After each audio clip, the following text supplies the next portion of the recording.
Jewelry is something that's special to every individual. It's a life event.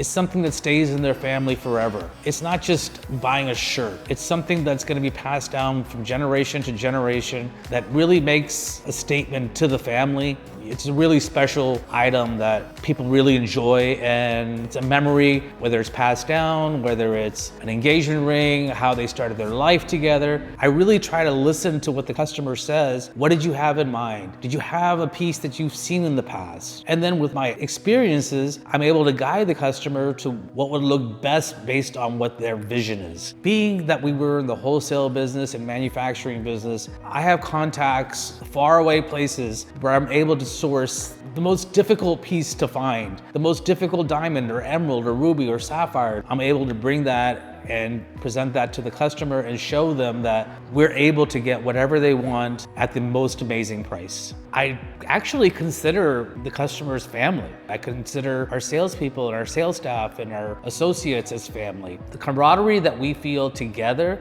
we pass on to our customers, and that's what's important. I do consider the customers family.